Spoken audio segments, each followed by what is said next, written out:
escrevi em 2009 o primeiro livro para o programa Volvo de Segurança no Trânsito e também para a Lei Rouanet, para o Ministério da Cultura, que era uma radiografia do que teria acontecido no trânsito brasileiro de 1987 a 2007. Chama-se 20 anos de lições de trânsito, onde eu narro aquilo que eu acredito ter aprendido nesse lapso de tempo, onde eu falo das 20 lições principais que eu vi acontecer, que eu testemunhei acontecer nesse período, e falo também de 20 outras lições que não aconteceram nesse período, porque, afinal de contas, o nosso trânsito, infelizmente, continua muito bagunçado. Eu diria que, se eu escrevesse esse livro hoje, em 2015, certamente eu falaria sobre um novo fenômeno que está acontecendo no ambiente do trânsito brasileiro, que é o gerenciamento de frotas, o gerenciamento profissional de frotas, que me parece um fato histórico da maior importância a ser registrado, pelo que ele representa em termos de evolução para o aprimoramento, para a melhoria do trânsito brasileiro de uma forma geral. Se nós acreditarmos que o governo vai fazer a sua parte, nós provavelmente vamos cansar de esperar sentados. Se a sociedade não se mexer, se as empresas não se mexerem, isso aqui vai continuar cada vez pior, porque a frota vai continuar crescendo, as cidades vão continuar crescendo e o caos vai ser cada vez maior. De forma que eu acho que é um movimento, um item da história do trânsito brasileiro importantíssima, a descoberta, o desenvolvimento desses cursos de treinamento gerencial para frotas no Brasil, e pela implicação que isso tem no que diz respeito à totalidade, praticamente, da sociedade brasileira. Porque cada gerente de frota que está aqui, ou que participa dos cursos à distância, vai levar esse tipo de conhecimento, obviamente, para a sua empresa, mas vai levar para casa também. Vai levar para o seu universo, para onde ele mora, para o seu bairro, para os seus amigos, e isso tem um efeito multiplicador muito grande. É um registro que eu queria fazer da maior importância, porque acho que isso, efetivamente, é uma forma efetiva de ajudar o trânsito brasileiro. Então, parabenizar mais uma vez não só a Golsat, ao Instituto Parar, a equipe. O Flávio foi muito feliz em pedir um aplauso à equipe, porque eu fui testemunha do treinamento absolutamente profissional que tive ao chegar aqui hoje de manhã cedo e ser tratado realmente de uma forma exemplar. O Flávio foi anunciando que eu sou um dos maiores especialistas em cultura de segurança no trânsito. Não sei se é tão verdade, mas, de qualquer maneira, eu fico feliz de ver esse tipo de comentário, talvez até pelo que o Luciano falou, pelo que aconteceu também na minha vida. Eu sou um jornalista profissional, um profissional da comunicação social, que, em 1986, resolveu entender um pouco mais essa questão de trânsito para lançar o programa Volvo de Segurança no Trânsito, em 1987. E eu descobri que ali tinha uma grande maneira de ajudar a minha empresa, no caso a Volvo, que tem um histórico de segurança muito grande, mas era mais do que isso, uma oportunidade extraordinária de ajudar o Brasil a melhorar o seu trânsito. Nós estamos falando de quase 30 anos para trás, quando não havia preocupação com essa questão de segurança e o país ia realmente numa situação muito complicada.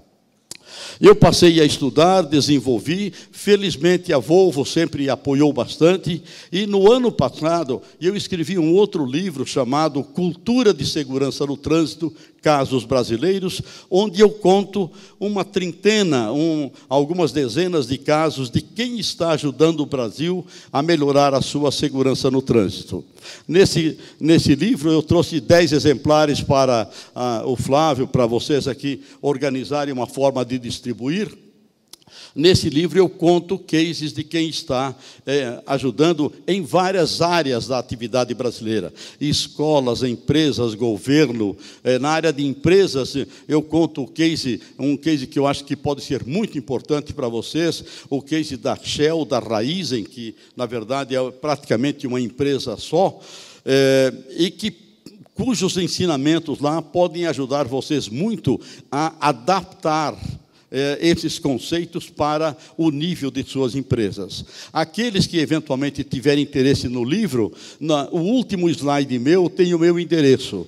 E aqueles que tiverem interesse, simplesmente passem um e-mail para mim e a Volvo manda gratuitamente para o endereço que for, onde você quiser recebê-lo, para que possa ler e entender, comentar e certamente criticar também. Nós estamos falando realmente de um tema muito complicado. O Brasil não tem uma cultura de segurança no trânsito estabelecida ainda. O Brasil não dá prioridade para a segurança no trânsito, nem governo, nem a sociedade, e o próprio setor privado está começando a despertar para isso, mas, de qualquer maneira, eu acho que nós já estamos num começo promissor. Nós já temos exemplos de quem está hoje mexendo com isso, de quem já está fazendo esforços e de quem já está tendo os primeiros resultados. Mas não nos enganemos, nós estamos falando de algo que é bastante complicado, de algo que precisa ser entendido melhor, de algo que precisa ser aprofundado nos seus estudos, para que a gente consiga converter em bons resultados as experiências que nós temos. Eu quero mostrar para vocês...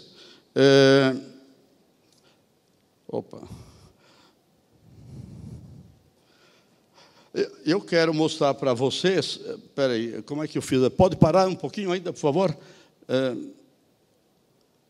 Ok. Eu quero mostrar para vocês 4 experiências de culturas de segurança no trânsito, culturas diferenciadas. Provavelmente vocês vão encontrar naqueles que compõem o seu universo de trabalho, pessoas que têm temperamento, comportamento em termos de trânsito igual a um desses 4 episódios. São 4 pedaços de filmes que eu mostrei, que eu recortei, só para mostrar realmente como essa cultura de segurança no trânsito acaba chegando ou não chegando, de certa forma, à nossa sociedade, como nós nos comportamos no trânsito, como nós vemos diferentes situações de trânsito que para uns é o caos e para outros é uma coisa normal. O primeiro exemplo é de Tóquio, onde tem uma famosa esquina que é tida como a esquina mais movimentada do mundo. É um minutinho só, vamos lá.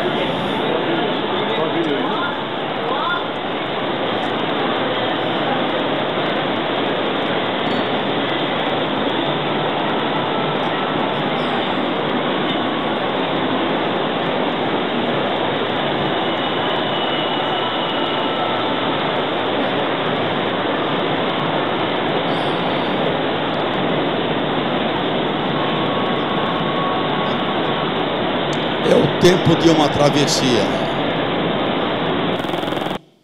Vocês vejam que é igualzinho a travessia aqui da São João.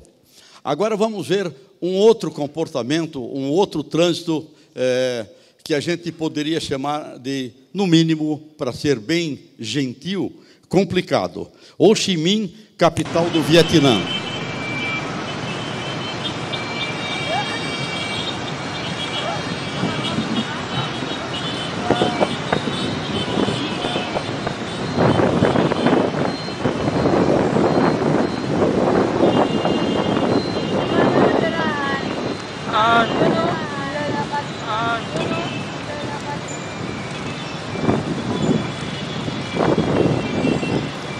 Você vê que não tem faixa, não tem sinaleiro, não tem semáforo, né?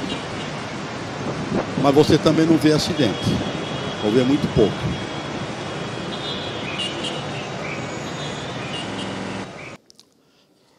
Um outro exemplo que, no mínimo, para dizer interessante ou muito complicado, eu peguei um país africano, a capital Addis Abeba, da Etiópia. E o filme ele foi já gravado numa faixa mais acelerada, mas, de qualquer maneira, não tira o caráter curioso dele. Addis Abeba, na Etiópia.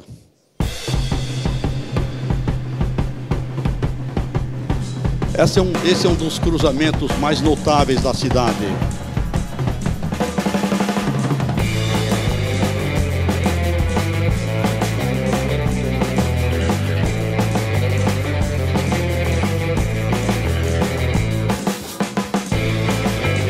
Se vocês notarem, lá em cima tem um carinha atravessando a rua lá, ó.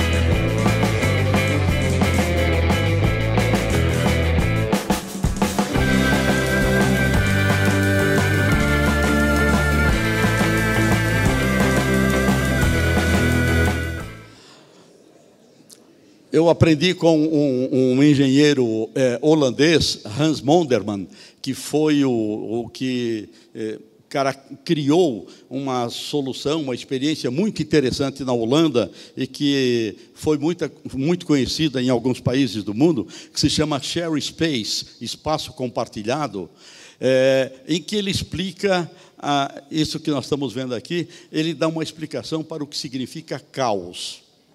Caos, na visão dele, é um tipo de movimento ou de movimentação sobre o qual você não tem comando, não tem domínio.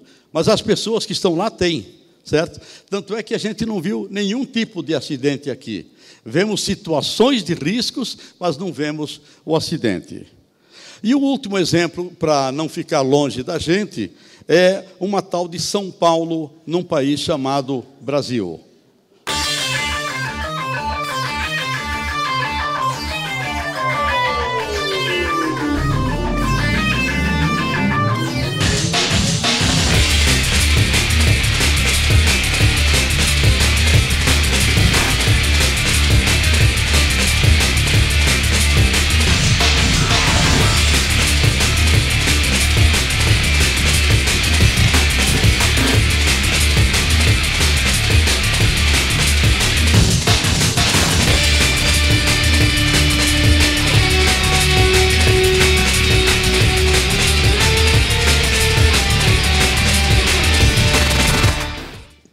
Isso eu não preciso falar muito, porque vocês conhecem, e mais do que conhecem, vivenciam no seu dia a dia.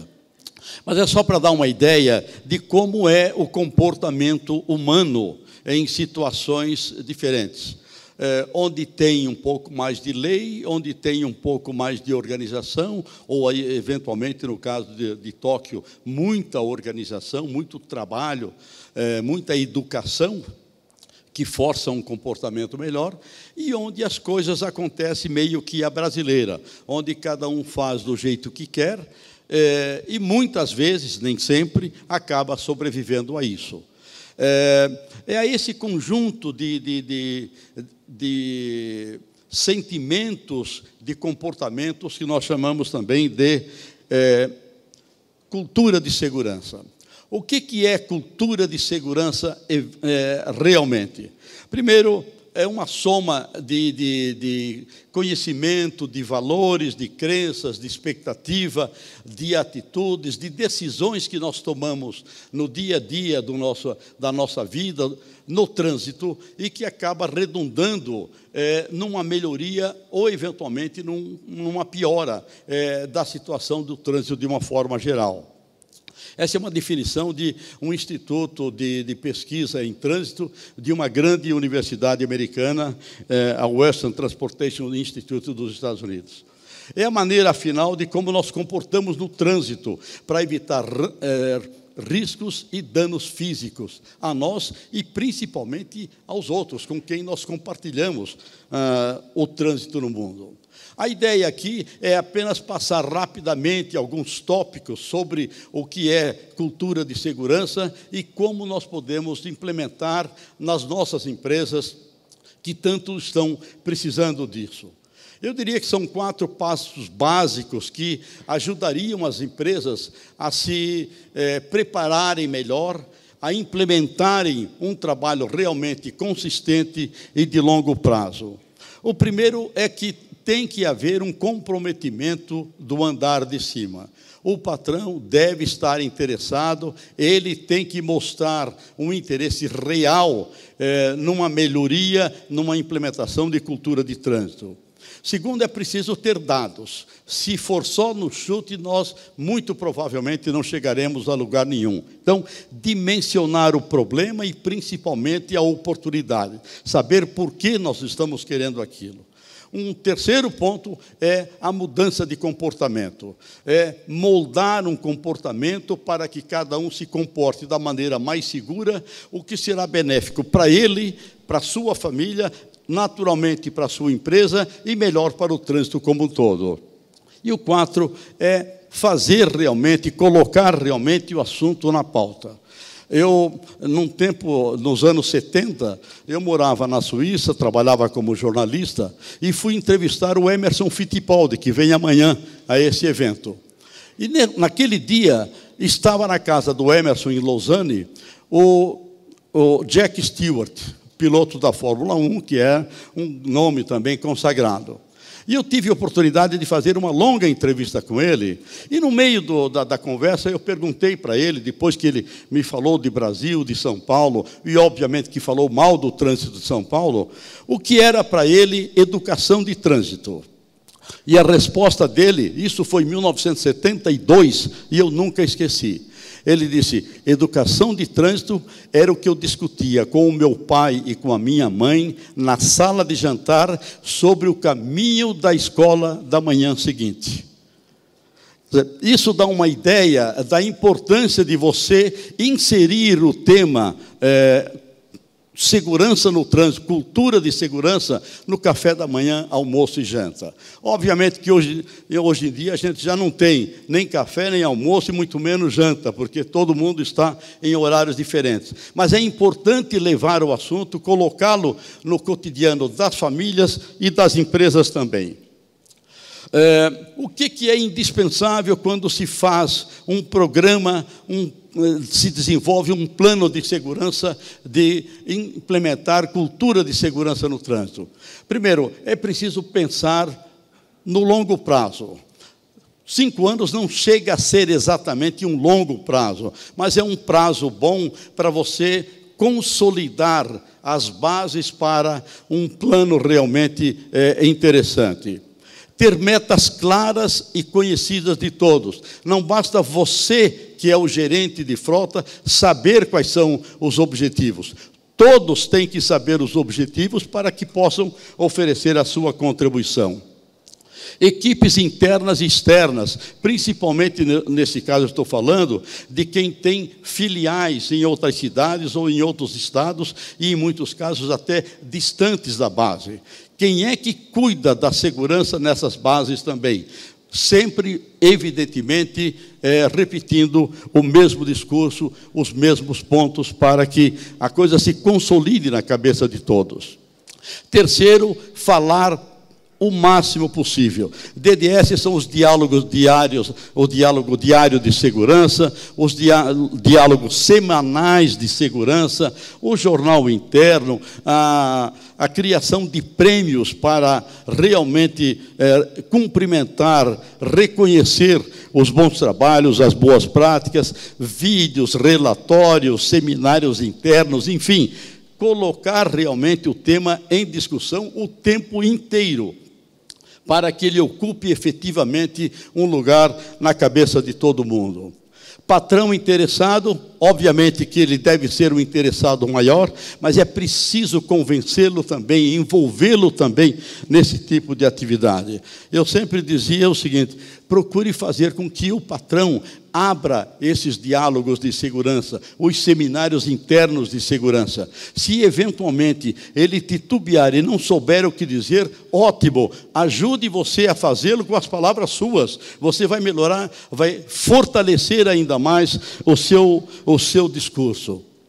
Avaliar os índices alcançados contra os índices planejados. Quer dizer, o que você planejava ter como resultado? Onde é que você está agora? O que deu certo, o que deu errado, o que dá para fazer para melhorar? Compará-lo com a concorrência. Isso é importante porque você pode fazer esse benchmarking, você pode ver como é que você está em relação a outras empresas mais ou menos do mesmo porte. Claro que o melhor sempre é comparar com você mesmo, com a sua própria empresa, porque é aí que você tem a verdadeira dimensão do crescimento que você está conseguindo implementar na sua empresa. O ponto sempre é premiar os bons e não apenas castigar os que estão errados. Os que estão errados provavelmente não têm ainda a cultura realmente entronizada. É preciso fazer com que ele compreenda melhor, e é preciso que você seja maior do que ele, no sentido de entender a fraqueza dele e compensar com algum tipo de ensinamento, com algum tipo de trabalho de recuperação. E uma coisa também importante: se fez o gol, comemore. Certo? Que isso é uma coisa que não é uma consequência natural. Não, o gol foi conquistado, o resultado foi atingido porque você se esforçou, porque sua equipe se esforçou. Então, seja lá um e-mail, seja um café, seja um bolo, seja um almoço, seja um churrasco, seja o que for, mas não esqueça de dizer: você fez o seu papel, muito obrigado, parabéns para todos nós pelo trabalho. É importante ter isso muito claro. Como nós estamos falando de uma coisa que não é tão conhecida por todo mundo ainda, certo? De ter realmente isso muito dentro de nós. E eu digo sempre, antes de procurar mudar os outros, procure mudar você mesmo. Quer dizer, procure realmente estudar bem o que significa, o que é cultura de segurança. De onde veio, para onde vai, onde é que nós estamos, como é que isso veste bem a camisa da nossa empresa. De que forma nós podemos tirar proveito para a nossa empresa com um tipo de conhecimento desse jeito. Entender os seus fundamentos, visualizar os benefícios, antever as dificuldades. Não imagine que tudo será fácil, pelo contrário, certo? Você vai ter surpresas desagradáveis, caneladas, mas de qualquer maneira é possível, se você tiver um planejamento bom, antever isso. Tenha um plano detalhado, efetivamente, de ação. Saiba onde você quer chegar, mas principalmente como você quer chegar lá. Quais são os obstáculos que estão no meio do caminho e que você precisará contornar. Tenha claro o foco no objetivo. Do que estamos falando, onde é que nós queremos chegar, o que isso representa para a nossa empresa e o que isso representa para o negócio de uma forma geral. Tenha claro qual é o passo a passo, quais são as fases desse processo. Isto é um processo. No começo é muito difícil. Fazer com que as pessoas mudem as suas cabeças não é uma coisa fácil. É extremamente difícil. E se você se entregar na primeira reação contrária, certamente vai fracassar. Vai entender que as reações contrárias são parte do jogo, certo? Mas aí é que está justamente a determinação com que você se lançou nesse tipo de trabalho. O Luciano foi muito feliz em falar da determinação. É quando você se determina a fazer que você efetivamente consegue superar as dificuldades que você mesmo conseguiu antever. Saiba buscar apoio quando precisa. Hoje em dia, tem um monte de pessoas que podem ajudar você, eventualmente dentro da própria empresa, eventualmente dentro do próprio setor como um todo, mas, de qualquer maneira, há hoje um volume apreciável de pessoas, de especialistas, de conhecimentos que você pode recorrer se precisar resolver problemas dentro da sua empresa, certo? E só aí, então, comece o programa. Quando você começar o programa, você é o dono da bola, você efetivamente pode fazer um grande trabalho. Eu acho que essa frase é muito interessante e pode motivar bastante as pessoas. A travessia é realmente penosa, mas o sacrifício depois compensa. Eu digo isso pelos exemplos que eu tenho de outras empresas, de outras pessoas, de outros profissionais que, da mesma forma, não tinham no começo a experiência e que acabaram chegando a resultados maravilhosos. Eu vou mostrar um vídeo também tem 30, 40 segundos, e que eu acho que é importante usar exemplos como esses para ajudar a convencer os inconvencidos. Esse é um trabalho feito, é um extrato, é um pedacinho de um vídeo de 12 minutos do Instituto Sueco de Segurança no Trânsito, VTI, em que ele mostra o que significa um choque a 50, a 70 e a 90 por hora. Realmente eu acho que depois de você ver um vídeo como esse e passar para os seus motoristas da sua frota, eu acho que, se não tudo, mas muito pode mudar. Vamos ver.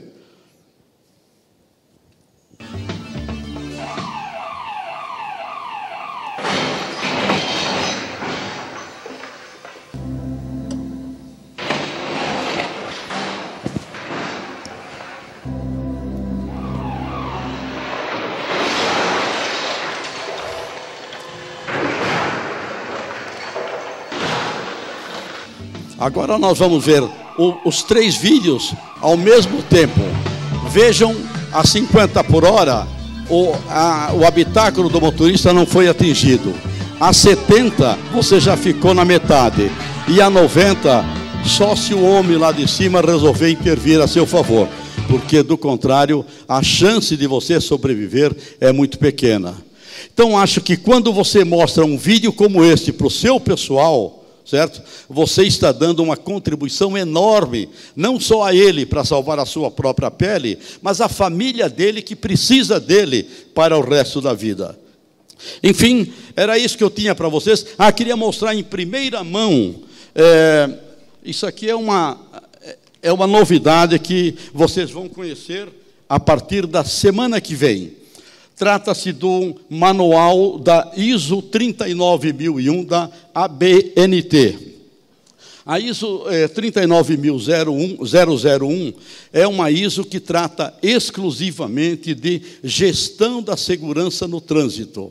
Assim como tinha a ISO 9000, a 14000, a 18000, que tratam de coisas diferenciadas, essa é especificamente para a área de gestão da segurança.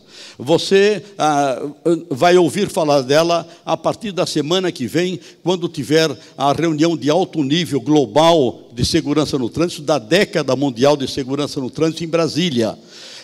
Vem um grupo da ISO internacional ao Brasil, e nós vamos, então, ter esse documento oficializado para o país e à disposição das empresas brasileiras. Eu sugiro que vocês entrem em contato com a ABNT, provavelmente isso vai ser bastante divulgado também, e acho que tenho certeza de que isso vai ser realmente muito proveitoso. Eu quero passar rapidamente para vocês... agradecer a gentileza de vocês, agradecer o tempo de vocês, a atenção de vocês e, principalmente, os esforços que vão fazer no sentido de melhorar as condições de segurança dentro da sua própria empresa, melhorando não só a economia da empresa, mas melhorando o bem-estar da própria equipe, melhorando a autoestima da família de todos os funcionários, e melhorando, obviamente, que a posição da sua empresa no mercado e ajudando o trânsito brasileiro. Eu estou às ordens, essas são as minhas coordenadas, onde vocês me encontram. Aqueles que tiverem interesse no livro, ou acho que tempo não temos para pergunta, né, Flávio? Não. Então, eu fico à disposição para um contato na oportunidade que lhes interessar. Muito obrigado, boa sorte, parabéns mais uma vez ao Parar e sucesso nesse evento.